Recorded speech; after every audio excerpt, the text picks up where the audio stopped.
ശ്രീജയുടെ മരണത്തിൽ വേദനിക്കുന്ന എല്ലാവരോടുമൊപ്പം ഞങ്ങളും ചേരുകയാണ്. ഈ മരണം സത്യത്തിൽ ഒരു കൊലപാതകമാണ്.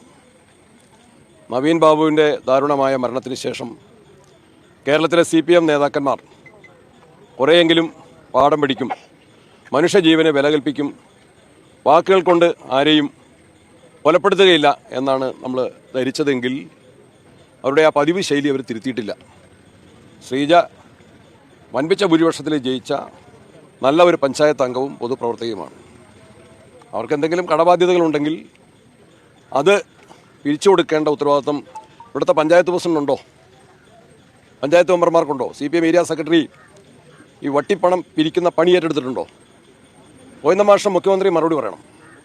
ശ്രീജയുടെ ജീവൻ അവരപഹരിച്ചതാണ്. ഒരു ഗ്രാമപഞ്ചായത്ത് അംഗത്തെ അവഹേളിക്കാൻ ഈ ടൗണിൽ, ആര്യ ടൗണിൽ പോസ്റ്റർ പതിപ്പിക്കുകയും അവരെ ആക്ഷേപിക്കുന്നതിനായിട്ട് മാത്രം ഒരു പൊതുയോഗം ചേരുകയും അതിൽ ഏരിയ സെക്രട്ടറിയും പഞ്ചായത്ത് പ്രസിഡന്റും ഉൾപ്പെടെ ഒരു വനിതാ ജനപ്രതിനിധിയെ അങ്ങേയറ്റം ആക്ഷേപിച്ച് പ്രസംഗിക്കുകയും അവരെ കാണാനില്ല എന്ന് പറഞ്ഞ് പോസ്റ്റർ ഒട്ടിക്കുകയും ചെയ്തു. കടബാധ്യതകൾ സ്വാഭാവികമാണ്. സാമ്പത്തിക രംഗത്ത് ജനങ്ങൾക്കെല്ലാമുള്ള പ്രയാസങ്ങൾ ആർക്കാണ് അറിയാത്തത്? CPM നേതാക്കന്മാർക്ക് ഒരുപക്ഷെ ബാധ്യതകളുണ്ടാവില്ല, അവർക്ക് സമ്പാദ്യമായിരിക്കും ഉണ്ടാവുക. അവർക്ക് സമ്പാദിക്കാനുള്ള വഴി ഭരണത്തിൻ്റെ തളിൽ അവർ ഒരുക്കുന്നുണ്ട്. പക്ഷേ ഒരു പൊതുപ്രവർത്തകന് ചിലപ്പോൾ കടബാധ്യതകളുണ്ടാകും. അതുപോലും തീർക്കാൻ വേണ്ടി സ്വന്തം വീട് വിൽക്കാനാണ് അവർ ആലോചിച്ചുകൊണ്ടിരുന്നത്. അവിടെയാണ് ഈ മാനഹാനി ഉണ്ടായത്, ഈ അവഹേളനം ഉണ്ടായത്. ഇത്തരത്തിലുള്ള തെറ്റായ പ്രവണതയ്ക്കെതിരെ പോലീസ് കേസെടുക്കണം. ശ്രീജയുടെ ഭർത്താവ് കൃത്യമായ പോലീസിൽ പരാതി കൊടുത്തിട്ടുണ്ട്. ആ പരാതിയുടെ അടിസ്ഥാനത്തിലാണ് പോലീസ് കേസ് രജിസ്റ്റർ ചെയ്യേണ്ടത്. Panchayat president, member, area secretary ഉൾപ്പെടെയുള്ള ആളുകളുടെ പേരെടുത്തു പറഞ്ഞാണ് പരാതി. ആ പരാതിയിൽ പോലീസ് കേസ് രജിസ്റ്റർ ചെയ്യേണ്ടതായിരുന്നു.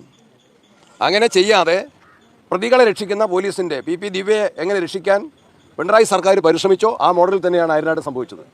അത് അനുവദിക്കില്ല. കേരളത്തിലെ ജനങ്ങൾ അനുവദിക്കില്ല, കോൺഗ്രസ് പാർട്ടി അനുവദിക്കില്ല, പ്രതിപക്ഷം അനുവദിക്കില്ല.